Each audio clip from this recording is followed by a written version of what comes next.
अस्सलामुअलैकुम। Straight talk में खुश आमदीद। आपके साथ मैं हूं आयशा बख्श। DGISPR मेजर जनरल अहमद शरीफ चौधरी ने प्रेस कॉन्फ्रेंस में वाजे किया है कि पाक फौज एक कौमी फौज है। इसके लिए तमाम सियासतदान और सियासी जमातें काबिल एहतराम हैं। आज DGISPR ने अपने इस मौक़िफ़ को एक से ज़ायद बार दोहराया कि फौज किसी एक सियासी सोच की नुमाइंदा हो ही नहीं सकती है। उन्होंने मंतकी अंदाज से मिसाल देते हुए कहा कि दुनिया के किसी भी मुल्क की फौज को अगर किसी मखसूस सियासी सोच, नजरिए, मजहब और मसलक के लिए इस्तेमाल किया गया तो उसका नतीजा इंतशार की सूरत में ही निकला। फौज का हुकूमत से ताल्लुक गैर सियासी और आईनी है, इसे सियासी रंग देना गलत है। DGISPR की जानिब से प्रेस कॉन्फ्रेंस ऐसे वक्त में की जा रही है जब आने वाले दिनों में बड़े बड़े सियासी तूफानों की पेशगोइयां की जा रही हैं। कल से इंतखाबात पर सियासी जमातों के मुज़ाकरात होने का इम्कान है और इसके बाद सुप्रीम कोर्ट में ऐसे केसेस के मुकदमात भी सामने आ रहे हैं जिनके फैसलों के बड़े सियासी मुहर्रिकात हो सकते हैं।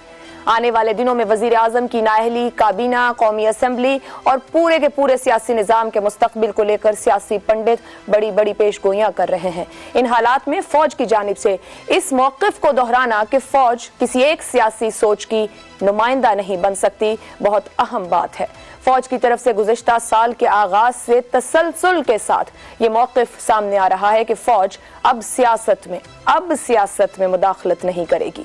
मौजूदा हालात भी वाज़ेह अंदाज से इस बात का इशारा कर रहे हैं कि अब तक के सियासी बहरान में फौज ने अपने रवायती अंदाज से बिलवास्ता या फिर बिला वास्ता मुदाखलत तो नहीं की, मगर आने वाले अरसे में जन्म लेने वाले हालात क्या फौज की गैर जानिबदारी को बरकरार रख पाएंगे? यही मौजू रहेगा हमारा प्रोग्राम के पहले हिस्से में। गुफ्तगू के लिए पैनल में हमारे साथ हैं हसन निसार, अबसार आलम, शहजाद चौधरी और ईसार राना। प्रोग्राम का सवाल आप सबके लिए इस तरह से, फौज किसी सियासी सोच और जमात की नुमाइंदगी नहीं करती। DGISPR सियासी बहरान हल ना हुआ तो फौज के लिए गैर जानिबदार रहना कब तक मुमकिन रहेगा? हसन निसार साहब। देखें जी, पहली बात तो ये है कि फौज का मुझे इल्म नहीं, मैं कभी फौजी नहीं रहा। शहजाद भाई इसका बेहतर जवाब दे सकते हैं। अलबत्ता अवाम की जुबान पर सिर्फ यही कुछ रह गया है अब। For the last few weeks मेरा जो, चूँकि मैं रेगुलरली वॉक के लिए जाता हूँ, बेशुमार लोग होते हैं वहाँ, ये लोगों की ज़बान पे यही कुछ है। पाकिस्तान सियासतदान नामी कम्युनिटी का बोझ बर्दाश्त नहीं कर सकता। ये आम आदमी की मैं बात कर रहा हूँ, अगर उसकी कोई हैसियत है। अच्छा, और एक बात, कुछ हुआ तो लोग इस बार मिठाइयाँ नहीं, आटे के तोड़े बांटेंगे, चाहे उन्हें रात को भूखा सोना पड़े। और जिस खातून ने पिछले दिनों को 1-2 दिन पहले बात की है इस तरह की, जिसे खामखा स्कैंडलाइज किया जा रहा है, इशू बनाया जा रहा है, तो बुनियादी तौर पे उन खातून ने दरअसल अवाम के जज्बात की तर्जुमानी की है। उन्होंने कोई बात नहीं की। मुझसे कहो तो मैं भी यही बात करता हूं। मैं कह रहा हूं आपको कि अब मैं क्या लफ्ज इस्तेमाल करूं, तो मैं पंजाबी हूं और पंजाबी में आपको पता है अरूज जेर जबर पेश गाली के बगैर नहीं होते। इससे जान छुड़ाओ, बस करो। किससे जान छुड़ानी हसन साहब? गैर जानिबदार रहना जी। किससे जान छुड़ानी है? भाई इन हालात से आपको आगा पीछा उल्टा सीधा है ही नहीं, आपकी कोई डायरेक्शन ही नहीं है। सर मैं आपका कुछ मैं जब गैर जानिबदार, सर पैर ही नहीं है। सॉरी सर, मैं कता कलामी की माज़रत, जब मैं गैर जानिबदार का लफ्ज इस्तेमाल कर रही हूँ अपने सवाल में, क्योंकि आज वहां भी मार्शल्लाह और उसकी इमरजेंसी की बात की गई, एड्रेस नहीं किया गया इस बात को। मेरा यहाँ पे गैर जानिबदार का मतलब यह है कि क्या किसी और को बिठाना पड़ेगा गुफ्तगू के लिए? एक कियानी फार्मूला या बाजवा डॉक्ट्राइन रही हमारे पॉलिटिकल मामलात को चलाने के लिए? क्योंकि उन्होंने आज फिर एक बात यह भी बोली कि सियासी जमातों को चाहते हैं वो हमारी पेशा वराना सोच को तक़वियत बख्शें। तो क्या ये सियासी बहरान सियासतदान हल कर लेंगे या किसी और को हल करके देना पड़ेगा? एक से ज्यादा गैर जानिबदारी साबित करने के लिए। और एक बात सुने, मार्शल लॉ की तो टर्म ही अब इस्तेमाल नहीं होनी चाहिए। परवेज मुशर्रफ साहब ने भी जो किया वो मार्शल लॉ नहीं था, टेक्निकली स्पीकिंग। खुद भी वो चीफ एग्जीक्यूटिव थे, मार्शल लॉ एडमिनिस्ट्रेटर नहीं कहलाया, वो आउटडेटेड हो गया। जैसे वो स्पेशल चाइल्ड, पहले माजूर बच्चा था, स्पेशल चाइल्ड, ये टर्मिनोलॉजी तब्दील होती रहती है। और जहां तक ताल्लुक है यहां गैर जानिबदारी का, तो जानिबदारी तो है, होनी चाहिए प्रो अवाम। सही, आप जानिबदार हैं, ठीक है, प्रो कंट्री, प्रो अवाम, गैर जानिबदारी क्या होती है। दुरुस्त। और ये बात उनकी जानिब से कही भी गई कि फौज के लिए अवाम ही है सब कुछ और अवाम को ही सामने रखकर, ये पहले भी बात पार्लियामेंट के अंदर भी कही गई। शहजाद साहब आपकी तरफ आऊंगी, थोड़ा सा, क्योंकि ये सवाल किया भी गया, ये सवाल हो भी बहुत जगहों पे रहे हैं और जवाब था पाक फौज कयास आराइयों पर तादीबी कार्रवाई नहीं करती है। क्या फौजी क़यादत एक्स COS और एक्स DGI पर लगने वाले इल्जामात को दुरुस्त नहीं समझती? इसको आज एड्रेस नहीं किया गया। सवाल यह है कि क्या उन इल्जामात को वो दुरुस्त नहीं समझते हैं? नहीं, मेरा ख्याल है कि इल्जामात होते हैं और फौज का अपना तरीका है और मेरे ख्याल में कोई ऐसा, जब तक फौज खुद से डिटर्मिन नहीं करती कि किसी के क्या कोई जुर्म है तो जुर्म की हैसियत क्या है। ऐसा भी हुआ है कि जो रिटायर्ड लोग हैं उनको बुला के कोर्ट मार्शल भी किया गया, फांसियां भी दी गई हैं और जेल में भी डाला गया है और बड़े बड़े ओहदेदारान सीनियर ऑफिसर्स के साथ ये हुआ है। तो इसलिए ये कहना कि फौज इस तरीके से किसी का जुर्म अगर हो तो उसके ऊपर अमल नहीं करती, वो गलत होगा।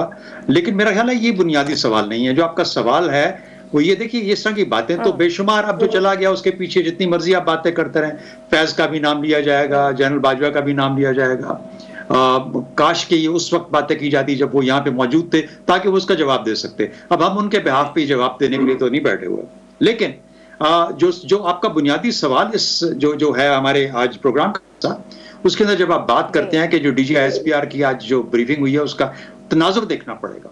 आर्मी कमांड मुकम्मल तौर पर तब्दील हुई है, नया आर्मी चीफ, नए ओहदेदारान, नए लोग आए, नए कोर कमांडर्स आए। अब इन सबको वक्त लगेगा अपनी हैसियत के अंदर अपने आप को मनवाने का और अपनी जगह बनाने का। फौज के अंदर भी उनको वक्त लगेगा अपनी अपनी पोजीशनों को मुस्तहकम करने के लिए। तो उसके लिए क्या है, देखिए चीन गए हुए हैं हमारे आर्मी चीफ। अब जो आज DGI-SPR का भारत के बारे में जो चीजें की जा रही थी उसका ताल्लुक चीन के साथ सिग्नलिंग का भी हो सकता है। आपको पता है कि दहशतगर्दी के ऊपर जिस किस्म की एक्टिविटी, जिस किस्म की तेजी आई हुई है, उसका भी प्रेशर इस फौज के और इस फौजी कमान के ऊपर मौजूद है। सोशल मीडिया पे जो सियासी तौर पर जिस किस्म का प्रेशर डाला जा रहा है उसकी गर्मी भी वो महसूस करते होंगे, जरूरी महसूस करते होंगे, वो देखते भी होंगे और महसूस भी करते होंगे। तो इस फौजी कमान को अपने आप को इन तमाम मुश्किलात के अंदर से निकाल के फिर भी अपने पेशे पे, अपने मिशन पे फोकस रखना है और उसका इजहार आज की SPR की कॉन्फ्रेंस में हुआ। याद रखें कि अगले हफ्ते बिलावल भुट्टो जा रहे हैं इंडिया शंघाई कोऑपरेशन ऑर्गेनाइजेशन की मीटिंग के लिए। वो भी प्रेशर है, वो क्या जाके बात करेंगे। एक यंग फॉरेन मिनिस्टर हैं, जाहिर है उनके तमाम ब्रीफिंग्स के साथ जाएंगे। भारत में जब जाएंगे तो भारत का अपना एक पाकिस्तान के साथ रवैया, हेट रिलेशनशिप तो है ही है। वहां पे जाके हमें बहुत सारी चीजें उनकी ठीक भी लगना शुरू हो जाती हैं। क्या उसके तनाजुर में कोई सिग्नलिंग थी? राजौरी के अंदर मामला हुआ रिसेंटली, भारत पर दिखाने जा रहा है। ये भी याद रखें कि जब भी भारत में इलेक्शंस होते हैं जो कि अगले साल होने हैं, एक साल पहले मोदी कोई ना कोई ऐसी हरकत करता है जिसके बाद वो अपनी जगह और अपनी पॉलिटिकल एडवांटेज उससे गेन करने की कोशिश करता है। ये भी मुमकिनात में से राजौरी के का इंसिडेंट, उसको पाकिस्तान पर इल्जाम लगा के इस किस्म का एक रास्ता बनाया जाए, उसका भी जवाब है। तो मेरा ख्याल है वो तमाम चीजें जो कि इस वक्त गर्दिश में हैं उनको एड्रेस किया गया है। तो मेरे ख्याल में इस तनाजुर में जब देखा जाएगा तो ये पाक फौज की वो कोशिश है जहां पर मल्टी-फैसेटेड जवाब देने की कोशिश की गई है और बताया गया कि हम अपने मिशन के ऊपर फोकस किए हैं और करते रहेंगे। मेरे ख्याल में इससे ज्यादा इसके आगे। और आपका सियासी सवाल कि वो क्या करना चाहिए, देखिए अक्टूबर तक का टाइम है कि फौज कर पाएगी, कब तक सब्र कर पाएगी। अक्टूबर तक ये मामला, ये असेंबली, ये बल्कि अगस्त तक इस असेंबली को चलना है। अगस्त के बाद अगर आप ये देखते हैं कि हुकूमत ने पकड़ कर रखा हुआ है और मुख्तलिफ हीले बहाने ढूंढ रही है कंटिन्यू करने के, उस सूरत में फिर ये फौज या कोई और जो जिम्मेदारान हैं जो कि न्यूट्रल हैं वो जरूर परेशान होंगे इस मुल्क का क्या बनने जा रहा है, क्या अक्टूबर में इलेक्शन होंगे या नहीं होंगे, जिस तरीके से कहा गया है। तो मेरा ख्याल है कि अक्टूबर तक का टाइम इनको दे दीजिए, फौज को अपने मसाइल को हल करने का, अपनी पोजीशन मुस्तहकम करने का, जो चैलेंजेस हैं उनको संभालने का, फिर उसके बाद आगे जाके देखेंगे कि ये फौज किस तरीके से इन चैलेंजेस को फेस करती है। अफसार साहब, हुकूमत से ताल्लुक गैर सियासी और आईनी है। इंतखाबात के इल्तवा, निगरान हुकूमत की मुद्दत का बढ़ना, नेशनल सिक्योरिटी इजलास, पार्लियामेंट का इन कैमरा इजलास, ऑडियो लीक, सोशल मीडिया भी। शहजाद साहब ने भी एक बात की कि एक नई कमांड है और किस तरह का मामलात चल रहे हैं। मैं आपसे ये पूछना चाहूंगी कि क्या वाकई ताल्लुक गैर सियासी है, और ये भी साथ एड्रेस कीजिएगा कि माजी की गलतियां तस्लीम किए बगैर क्या आगे इतना स्मूथली मामलात चलेंगे कि आगाज कैसे हुआ और इख्तिताम कैसे होगा? आयशा, अगर आपके पास वक्त है तो मैं इसका जवाब देता हूं, अगर आपके पास वक्त कम है तो फिर मैं रहने देता हूं, क्योंकि ये बात आपने जो की है, जो पहले जो बात हुई है, इस पे थोड़ा सा टाइम लगेगा। जी जी सर कहिए। चल देखें, एक तो सबसे पहले बात यह है कि ये वॉर ऑफ नर्व्स है, मैं इस पे बाद में बात करता हूं, लेकिन जो अल्फाज आपने अभी कोट किए हैं ना, अल्फाज ये बहुत बार मैं सुन चुका हूं। मेरी उम्र शायद दूसरे जो पैनलिस्ट हैं उनसे थोड़ी सी कम हो, लेकिन मैं भी थक गया हूँ ये अल्फाज सुन सुन के। ख़ास तौर पे मैं बहुत दूर नहीं जाता, परवेज़ मुशर्रफ के बाद का दौर देख लें, कियानी साहब आए तो यही बातें की गई, लेकिन 2 साल कियानी साहब ने जब गुजार लिए उसके बाद क्या हुआ वो तारीख़ है। उसके बाद यही अल्फाज राहील शरीफ साहब के आने पे सुने, लेकिन जब उनके भी 2 साल गुजर गए, आखिरी साल उन्होंने भी एक्सटेंशन लेने की कोशिश शुरू कर दी। उसके बाद जो हुआ वो आपके सामने है। फिर कमर जावेद बाजवा साहब आए तो उन्होंने भी आते ही ये बातें की, लेकिन 2 साल बाद उन्होंने भी अपनी दूसरी एक्सटेंशन के लिए बात शुरू कर दी और फिर एक और एक्सटेंशन लेने के लिए वो पूरी कोशिश करते रहे। तो अल्फाज पे यकीन करना तो मुश्किल है, अमल पे यकीन होगा, वरना अल्फाज हम बहुत सुन चुके हैं माजी में। तो ट्रस्ट डेफिसिट जो है ना आवाम के अंदर और फ़ौज के अंदर, वो बहुत ज़्यादा है। उसको अगर ब्रिज करने की कोई मुखलसाना कोशिश हो रही है तो वो जारी रहनी चाहिए, वो रुकनी नहीं चाहिए। मैं आपको पता है बहुत तनकीद करता हूँ जर्नैलों की सियासत, सहाफ़त, तजारत और अदालत में मुदाखलत पर, लेकिन मैं ये समझता हूँ कि अगर कोई फ़ौज को ये कहता है, चाहे वो कोई खातून हो या आज साबिक चीफ जस्टिस ने जो उनकी एक और ऑडियो लीक हुई है वो कह रहा हो, वो फ़ौज का दुश्मन है। मैं साफ बात ये कर रहा हूँ, वो फ़ौज का दुश्मन है। वो फ़ौज को ऐसे ट्रैप में ला रहे हैं जहाँ से फ़ौज जो बची कुची साख और इज्जत उनकी रह गई है वो भी बाकी नहीं बचेगी। मैं उसकी अभी आज सोशल मीडिया की मिसाल दी है यहाँ DGISPR ने।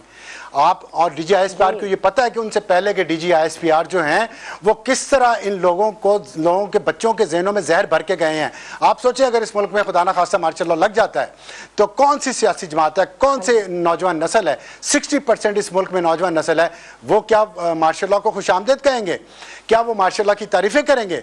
वो अगले दिन ही तनकीद करना शुरू कर देंगे और फिर यहाँ पे FA सेविंग का मौका भी नहीं रहेगा। और उसके बाद असल वजह क्या है, इस वक्त जो मौजूदा क्राइसिस है, ये इसकी बुनियाद क्या है? इसकी बुनियाद कमर जावेद बाजवा के 6 साल की डॉक्ट्राइन है, जो चीफ ऑफ आर्मी स्टाफ था और जो मुसलसल एतराफ़ जुर्म कर रहा है कि मैंने यहाँ भी सियासत में मुदाखलत की, मैंने वहाँ भी सियासत में मुदाखलत की, मैंने ये डबल गेम भी की, मैंने वो डबल गेम भी की। उन्होंने कश्मीर का इमरान खान के साथ मिलकर सौदा किया वाशिंगटन में जाके। एक इल्ज़ाम नहीं है उन पर। इतने बैगेज को उठा के अगर फ़ौज को लोग दावत दे रहे हैं, उस पंजाबी इलीट के नुमाइंदे, जिस पंजाबी इलीट ने इस मुल्क को तबाह कर दिया, अगर वो फौज को ये दावा दे रहे हैं कि मार्शल लॉ लगाए तो वो इस मुल्क के ही दुश्मन नहीं और फौज के भी दुश्मन है। ये मैं साफ बात कर रहा हूं। और मैं आपको एक तारीखी बात बताऊं, ये पंजाबी इलीट जो है ना, पंजाबी इलीट का मकसद लाहौरी इलीट है। और लाहौरी इलीट का मकसद जो है ना, मैं खुद कुछ हमला करने जा रहा हूँ, इसके बाद पता नहीं मुझसे क्या सलूक करते हैं आरई और कश्मीरी भी, लेकिन जो लाहौरी इलीट का मकसद है ना वो आरई और कश्मीरी हैं और उनके साथ ककेज़ई और किजलबाश और जो कुछ पख्तून आए हुए हैं अफगानिस्तान से इन्वेडर्स के साथ। आप देख लें इस खित्ते का सबसे पहला जो पंजाब का सबसे पहला हुक्मरान मुकामी एक आरई अदीना खान था जो जलंधर का आरई था, और वो लड़ा नहीं, वो जंगजू नहीं था।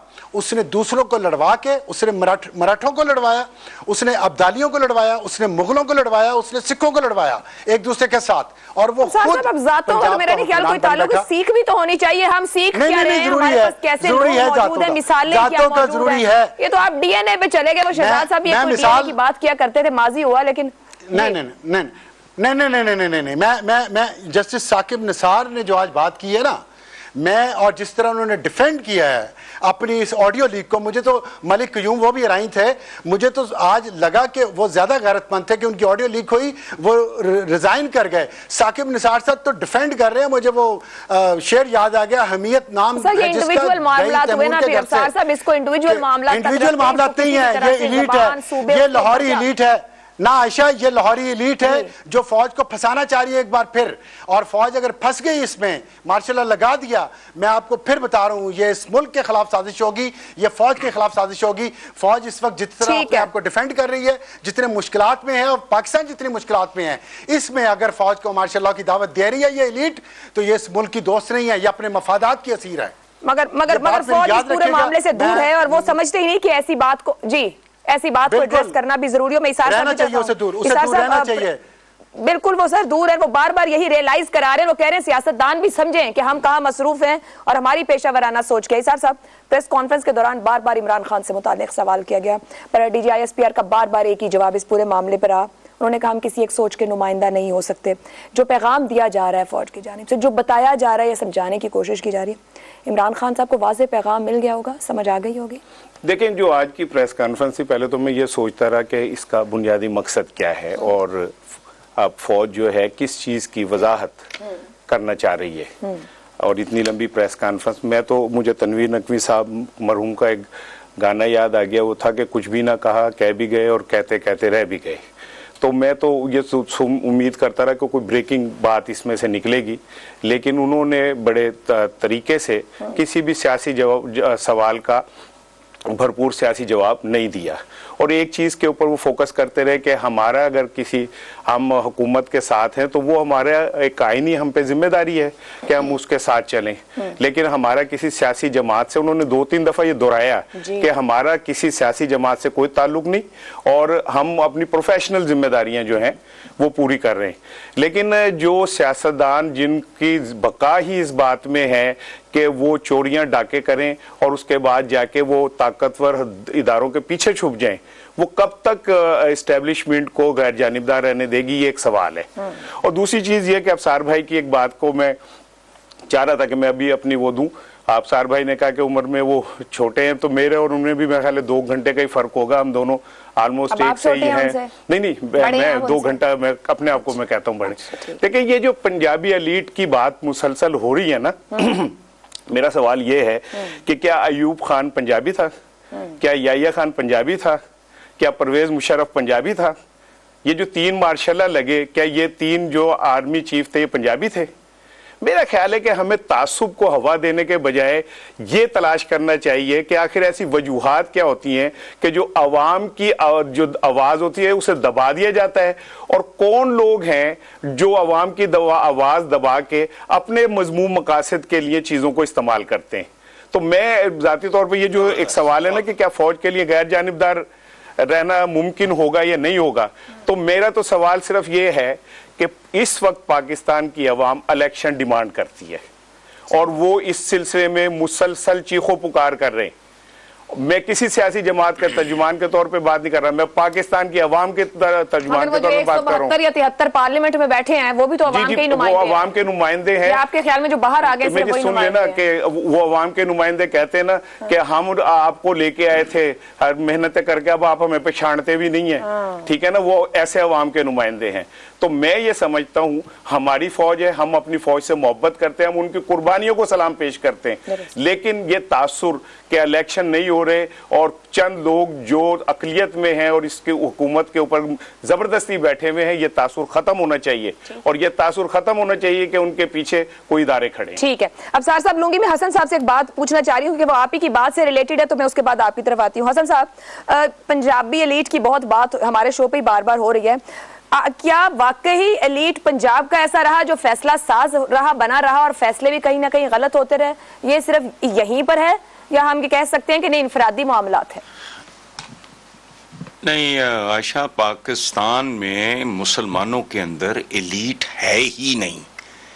ये गुंडों का एक गिरोह जरूर है, एलीट नहीं है। 1857 के बाद अंग्रेज ने एलीट का नामो निशान नहीं छोड़ा। इन सबके खतूत किताबों की शक्ल में मौजूद हैं, वाइसराय की खुशामदें। वो गवर्नर हाउस में बैठ के वो कहता था सलाम कबूल किया, कुत्तो भागो। ईद पे सलाम करने डालियां लेके जाते थे, ये किसी और नहीं, अमीर मोहम्मद खान ने लिखा है, वो अंदर से कहता था बोलो सलाम कबूल किया। यहां की एलीट ही 2 नंबर है, यहां कोई एलीट नहीं है, ये ज़हन में रखना।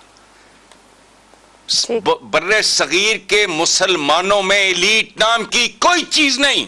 अगर कभी थी 1857 का गदर कह लो, म्यूटनी कह लो, वो जंग आजादी कह लो, उसके बाद उसका बी मार दिया गया। ये सारे बिकाऊ, इन्होंने माल दिया, इन्होंने मुखबरी की, इन्होंने मैन पावर फराम की, उसको वो एलीट बनी पाकिस्तान की। उनकी तो औकात ही कुछ नहीं। ठीक है, तो ये तो हिस्टोरिकली गलत है। सही जी। अबसार साहब जी, उसी की बात कर रहा हूँ ना, जो 1857 के बाद बनी हुई इलीट कह लें, उसको अशराफिया कह लें, बदमाशिया कह लें। हसन निसार साहब का दिया हुआ लफ्ज़ है ये बदमाशिया। हो गई है। हमारे साथ गुफ्तगू कर रहे थे अबसार साहब और बात जी जी जी अबसार, आवाज आ रही मेरी? मैंने कहा जो हसन निसार साहब ने बात की है वो दुरुस्त है। मैं आप उसको इलीट कह लें, अशराफिया कह लें, बदमाशिया कह लें, बदमाशिया का लफ्ज हसन निसार साहब ने ही दिया हुआ है और ये बिल्कुल ठीक है। मैं तो उस बात, जो रूलिंग क्लास है एक जो बन गई है, तकोज़री बन गई है, मैं तो उसकी बात करता हूँ कि वो कौन है। और दूसरी बात, बिल्कुल बिल्कुल मैं आपसे मुत्तफिक हूँ, लेकिन जो इसार राना साहब ने बात की ना, अयूब खान की, यहिया खान की और परवेज़ मुशर्रफ की, देखिए ये सब जो है पंजाब के बगैर मुमकिन नहीं था। पंजाब की बदमाशिया की सपोर्ट के बगैर ये मुमकिन नहीं था कि अयूब खान सर्वाइव कर जाता या यहिया खान सर्वाइव कर जाता। नवाब कालाबाग क्या थे, जो अयूब खान की नाक का बाल थे, और जो ब्यूरोक्रेट्स है अयूब खान के साथ, अल्ताफ गौहर थे या कुदरतुल्लाह शाह, कश्मीरी थे चले, लेकिन थे तो पंजाब के ना। अल्ताफ गौहर पंजाब के थे और बहुत सारे नाम इस वक्त, मलूम ममदोद फैमिली थी, दौलताना फैमिली थी, किधर थे सारे ये? यहिया खान के दौर में भी यही हुआ। परवेज़ मुशर्रफ के दौर में अगर पंजाब ना साथ देता, जितने यहाँ इलेक्टेबल्स उसके साथ गए हैं और जो पीपल्स पार्टी में से पेट्रियट निकाली गई है, वो कौन थे? सारे पंजाबी थे जो 2002 के इलेक्शंस के बाद निकाले गए। तो पंजाब के बगैर, पंजाब की ब्यूरोक्रेसी के बगैर, पंजाब के जजेस के बगैर, जस्टिस मुनीर, देखिए साहब मुझे बात मुकम्मल करने दें, तो जाहिर है उनका कंट्रीब्यूशन भी उतना ही होगा ना। मुकम्मल करने दें, नहीं, मुझे बात मुकम्मल करने दें, मुझे बात मुकम्मल करने दें। जस्टिस मुनीर पंजाबी थे ना, जस्टिस मुनीर पंजाबी थे ना, उन्होंने जो नजरिया जरूरत ईजाद किया, उसके बगैर अयूब खान कैसे कामयाब हो सकता था? उसकी बुनियाद पे यहिया खान कामयाब हुआ, उसकी बुनियाद पे ज़ियाउल हक कामयाब हुआ, उसकी बुनियाद पे परवेज़ मुशर्रफ कामयाब हुआ। वो मतलब हमने सीखना कुछ नहीं है, उस एक बुनियाद पर हम आज 70 साल बाद भी पंजाबियों की बात नहीं कर रहा। पॉइंट आ गया अबसार साहब जी, ठीक है, पॉइंट आ गया। कहना चाह रहे हैं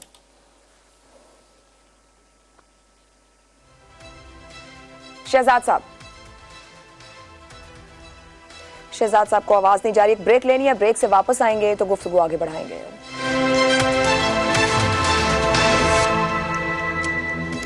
प्रोग्राम में आपको एक बार फिर खुशामदीद कहेंगे। हम ज्यादातर अपने दाखिली मसाइल की जिम्मेदारी मुल्क से बाहर कुव्वतों पे डाल देते हैं, मगर किस तरीके से कामयाबी से खामोश सिफारतकारी होती है। हालिया अरसे में खामोश सिफारतकारी की बेहतरीन मिसाल ईरान और सऊदी अरब मुआहदे की सूरत में देखी गई, जिसमें दोनों ममालिक ने बाहमी ताल्लुकात बहाल करने का फैसला किया। इससे मुताल्लिक चीन की सालसी को पूरी दुनिया में सराहा गया। ईरान और सऊदी अरब के ताल्लुकात की बहाली से कई अहम सवालात जन्म लेते हैं। क्या खित्ते के इस्तेहकाम के लिए दोनों ममालिक का यह ताल्लुक ज्यादा अरसे तक बरकरार रह पाएगा? माजी में इस तरह की बहुत सी कोशिशें नाकाम हुई हैं। क्या अमेरिका मशरिक़ वस्ता में चीन के बढ़ते हुए असर रसूख को रोकने के लिए इक़दाम करेगा और इस सब का पाकिस्तान पर क्या असर पड़ेगा? हालिया बरसों में सऊदी अरब तेजी से तब्दील हो रहा है। सऊदी अरब का विजन 2030 मुल्क को एक ऐसा मरकज बनाने का इरादा करता है जो 3 बर्रे आज़मों अफ्रीका, एशिया और यूरोप को जोड़ेगा। सऊदी अरब शाम, तुर्की, कतर, हत्ता कि इसराइल के साथ भी मुमकिना तौर पर अपने ताल्लुकात मामूल पर लाना चाहता है। दूसरी तरफ ईरान भी सऊदी अरब के साथ अपने ताल्लुकात मामूल पर लाना चाहता है। ईरान इस वक्त अमरीकी पाबंदियों की वजह से संगीन माशी बहरान में मुब्तला है। लबनान, शाम, इराक और यमन में प्रॉक्सी जंगों की फंडिंग भी माशी बहरान का शिकार ईरान के लिए महंगी साबित हो रही है। उधर चीन की तवानाई की जरूरियात का बड़ा हिस्सा सऊदी तेल से पूरा होता है। चीन ईरान को कसीरुल जहती ताल्लुकात में भी शामिल कर रहा है। ईरानी सदर इब्राहिम रईसी ने हाल ही में बेजिंग का दौरा किया, जहां स्ट्रेटेजिक पार्टनरशिप के तहत 20 अहम मुआहदों पर दस्तखत किए गए हैं, जिसके बाद चीनी सरमायाकार ईरान में $400 अरब की सरमायाकारी करेंगे। पाकिस्तान, जो इन तीनों रियासतों के बिल्कुल करीब वाक़ है, इस तब्दीली से सबसे ज्यादा फायदा उठा सकता है। सऊदी अरब पाकिस्तान में अपनी ऑयल रिफाइनरी लगाने पर आमादा है, जिसके लिए जमीनी काम को तेज करना होगा। ईरान के साथ हम सरहदी मार्केट्स को वुसअत दे सकते हैं। हमें यह भी सीखना चाहिए कि सिफारती महाज पर नतीजा खेज और अमली सिफारतकारी खामोशी और एहतियात से कैसे की जाती है। यही बात डिस्कस करेंगे कि हम कहां खड़े हैं। सवाल आप सबके लिए कुछ इस तरह से है। दूसरों की खुशनुदी के लिए बनाई गई खारिजा पॉलिसी नताइज सिफर।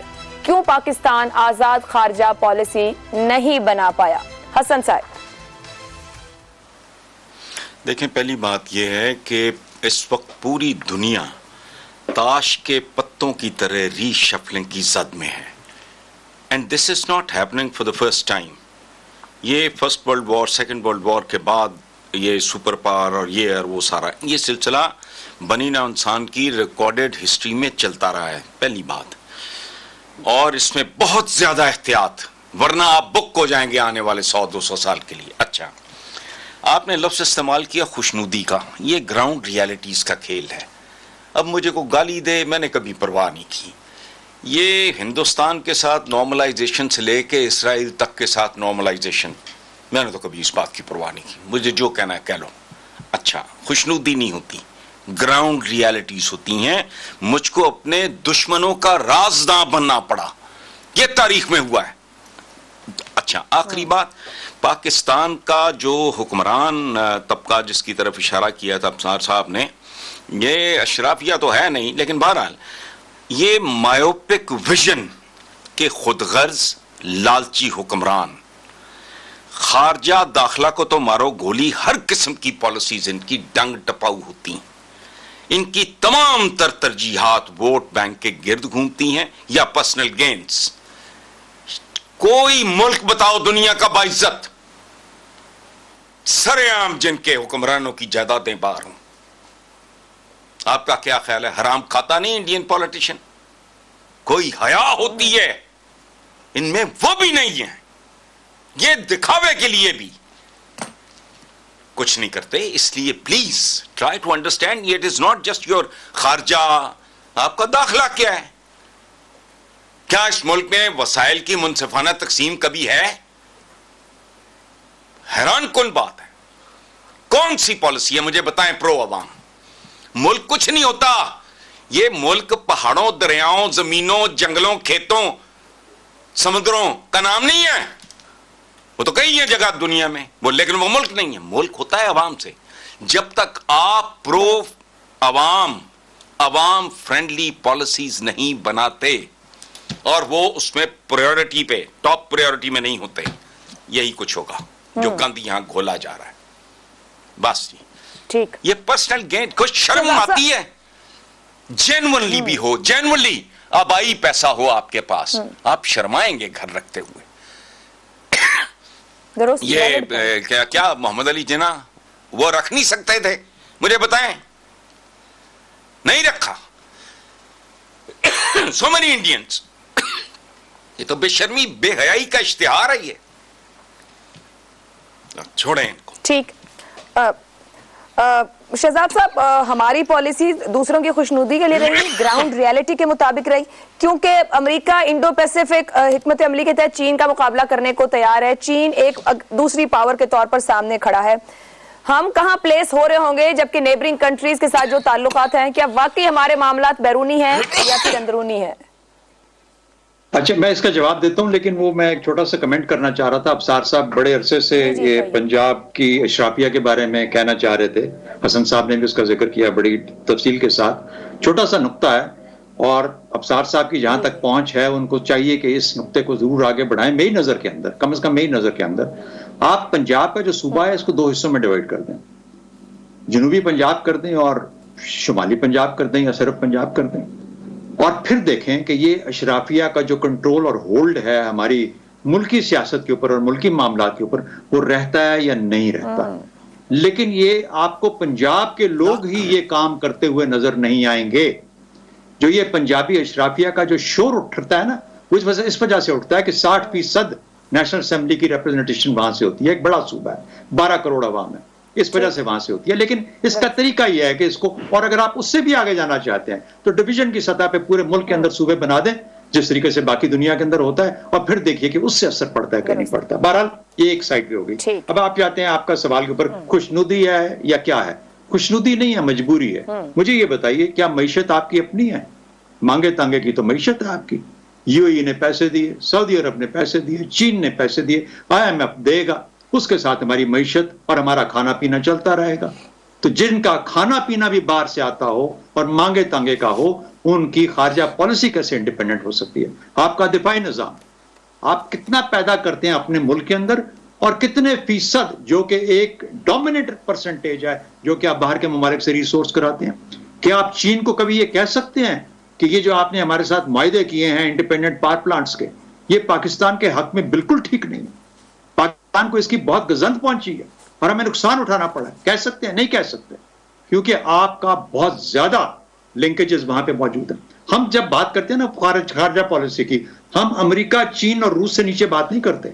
आप अपने इलाके में बैठ के देखिए, अपनी जगह पे बैठ के देखिए, हिंदुस्तान है, अफगानिस्तान है, ईरान है और फिर चीन है जो कि थोड़ा डिस्टेंस है। आपको यहां पे खारजा पॉलिसी को सस्टेन करना है, आप भागते जाते हैं पहाड़ों से दूर और समुद्रों से परे, वहां पे जाके खारजा पॉलिसी, क्योंकि आपकी खारजा पॉलिसी की एक वो डायमेंशन जो है वो या रेट्रिक के ऊपर है या नारों पे है या ऐसी चीजों के ऊपर है जो कि आपके अंदर डाल दी गई हैं हमेशा से और आप उसे निकल नहीं पाते। इस वक्त सियासतदानों के लिए जो सबसे बड़ा गले की फांसी का फंदा बनता है ना, अगर उनको किसी तरीके से कश्मीर के बारे में ये कहा जाए, सुना जाए कि उन्होंने कश्मीर के मामले में थोड़ी सी हल्कापन दिखाया किसी तरीके से, या भारत के साथ ताल्लुकात को बेहतर करने की कोशिश की, या सोचा कि पाकिस्तान कश्मीर का मामला भी रखें, LOC भी करें, फायरिंग भी करें जितनी मर्जी करनी है, लेकिन आप तिजारती ताल्लुकात, तो अब वक्त आ गया है कि आपको अपने पाकिस्तान और पाकिस्तान के लोगों के लिए खारजा पॉलिसी बनानी चाहिए। ये खुशनुदी किसी और की नहीं है, अमेरिका कोई परवाह नहीं है। हमको इतने बड़े तुरम खान नहीं है कि अमेरिका हमारे बारे में सोचता हुआ जागता है और हमारे बारे में सोचता हुआ सोता है। वहां पता ही किसी को नहीं होता कि पाकिस्तान है किधर। तो इसलिए मेरा ख्याल है कि हमें अपनी हैसियत में वापस आना चाहिए, हकीकत में आना चाहिए और देखना चाहिए कि हमारी सलाहियत क्या है। उस सलाहियत को, capacity to change, capacity to make difference, ये चीजें जब तक नहीं आएंगी आप अपनी खारजा पॉलिसी कर ही नहीं सकते इसके बारे में, और आपको तारीख और जोग्राफिया की हदूद के अंदर रह के अपनी खारजा पॉलिसी बनानी पड़ती है। अफसार साहब, यही सवाल आपकी तरफ जो जहां पे बात खत्म हो रही है, जमीनी हकायक के मुताबिक हम अपनी आजाद खारजा पॉलिसी नहीं बना सके अब तक। अभी आर्मी चीफ भी दौरे पर है, चाइना खित्ते में तब्दीलियां हो रही हैं बहुत तेजी से, हम आगे बना पाएंगे, बना सकेंगे? मैं इसका जवाब देता हूँ। मैं शहजाद चौधरी साहब ने जो पंजाब की बात की, मैं उस पर एक छोटी सी बात करना चाहता हूँ कि मैं अशराफिया का चले नाम नहीं लेते, हम एलीट नहीं कहते, हम कह देते हैं हुक्मरान तबका। पंजाब का जो हुक्मरान तबका है, मैं हुक्मरान तबके की नीयत के खिलाफ हूँ। मैं पंजाब या पंजाबी के खिलाफ नहीं हूँ, और मैं बिल्कुल नहीं, मैं शायद आखिरी शख्स हूँगा जो पंजाब की तकसीम को कबूल करेगा। पंजाब पहले तकसीम हो चुका है, पंजाब ने बहुत कुर्बानी दी है इस मुल्क के लिए, इस मुल्क को बनाने के लिए, इस मुल्क की वहदत के लिए। अब पहली तकसीम एक दफ़ा हो चुका है, अब दूसरी दफ़ा पंजाब तकसीम नहीं होना चाहिए। अगर करना है तो फिर बाकी सूबों को भी तकसीम करें। ये नहीं हो सकता कि सिर्फ पंजाब ही हर बार कुर्बानी दे।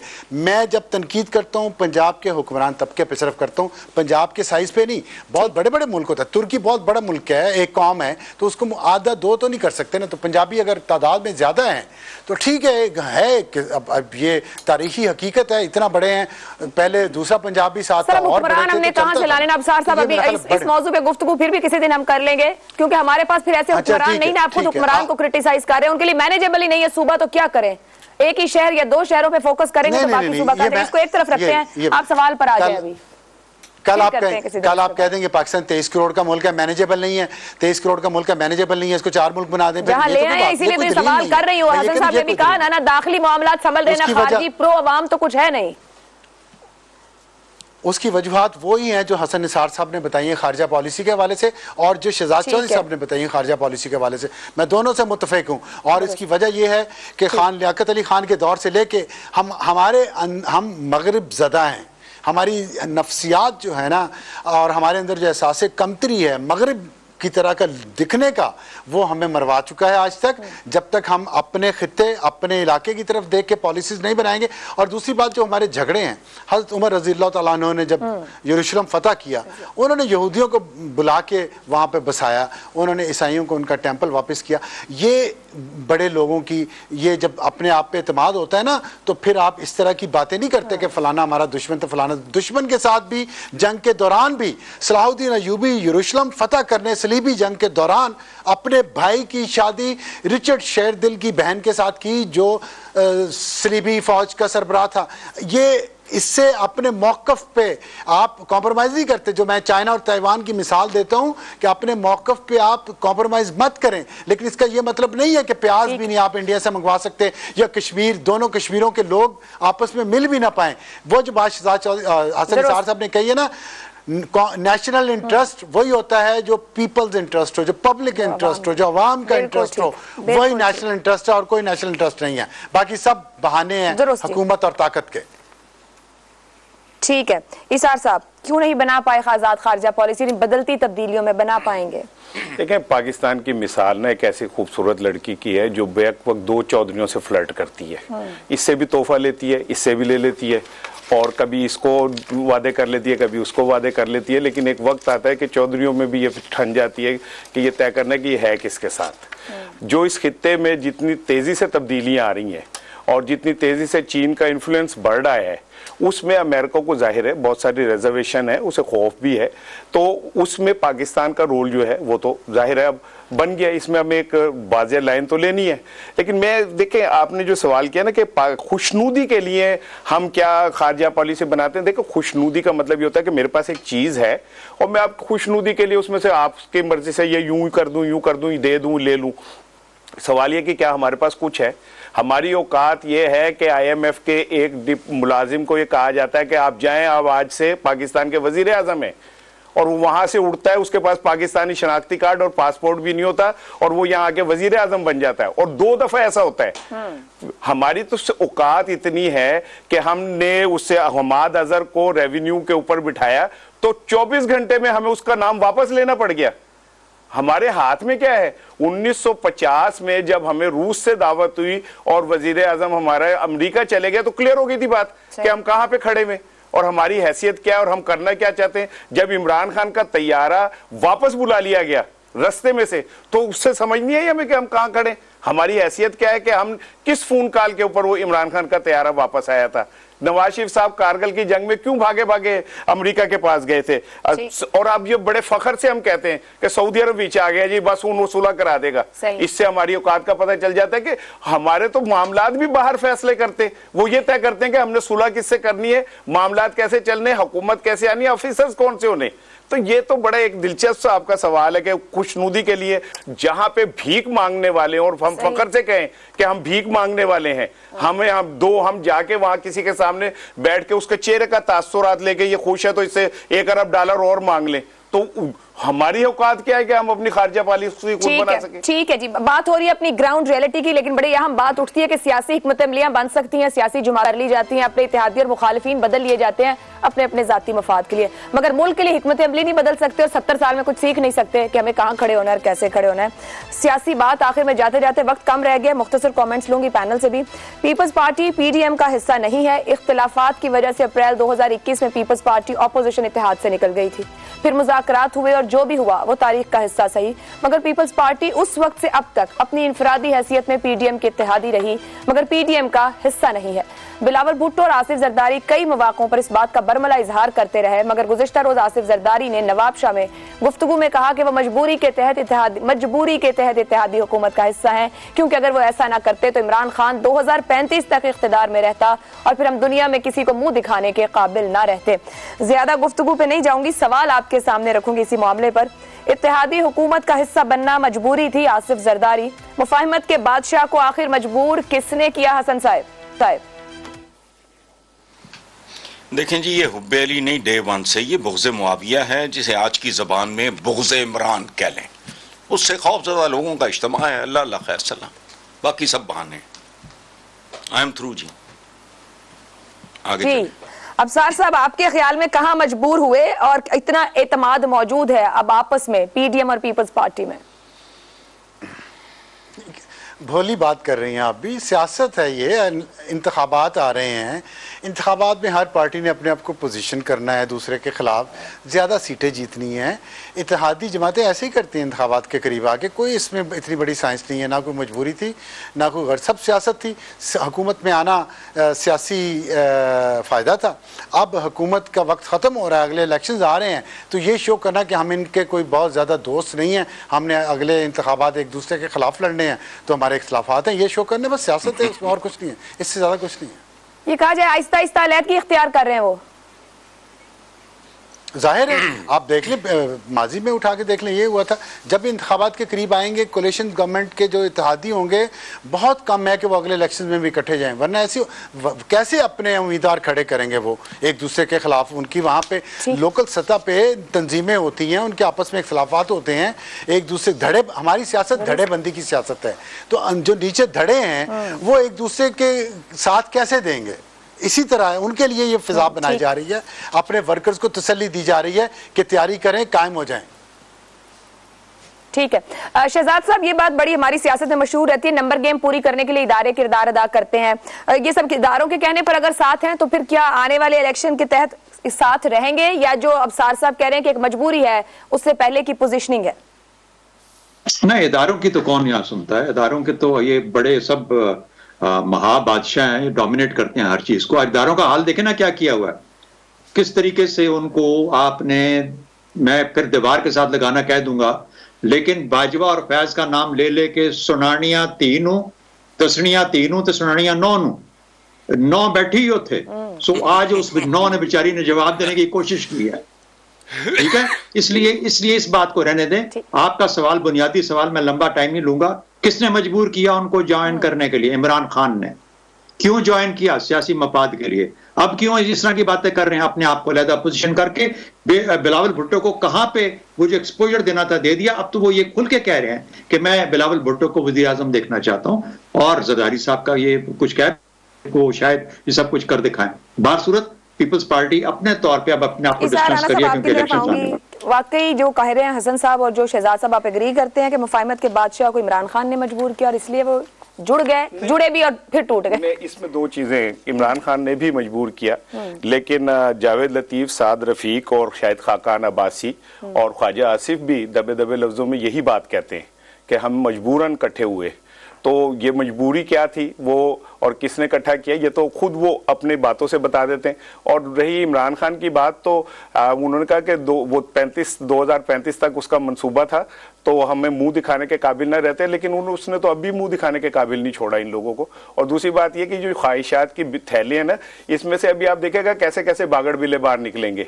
अभी तो आपने यही सुना है कि मैं चाहता हूं कि मेरी जिंदगी में बिलावल भुट्टो जो है ना वजीर आजम बने। अब नवाज शरीफ साहब के जो ख्वाब हैं, जो मरियम को वजीर आजम बनाना चाहती हैं, तो वो अब ये ख्वाब आपस में टकराएंगे। पहले बच्चे लड़ रहे थे अबू बचाओ मुहिम के लिए, अब उनके अबू जो है बच्चों को वजीर आजम बनाओ मुहिम का हिस्सा बनेंगे, और ये सरपठोर थोड़े दिनों की बात है आपके सामने आ जाएगी। चलें जी, पैनल ये गुफ्तगू कर रहा है कि पाकिस्तान पीपल्स पार्टी और मुस्लिम लीग जो है वो एक मजबूरी के तहत जुड़े, वो मजबूरी इमरान। जब आप देखें कि दरारें पड़ गई और ये दूरियां इख्तियार कर रहे हैं, तो यकीनन हम इलेक्शन के दहाने पर हैं और इलेक्शन होने को है और उसी की तैयारी है। मुझे इजाजत दीजिए, आप चारों का बहुत शुक्रिया। अल्लाह हाफ़िज़।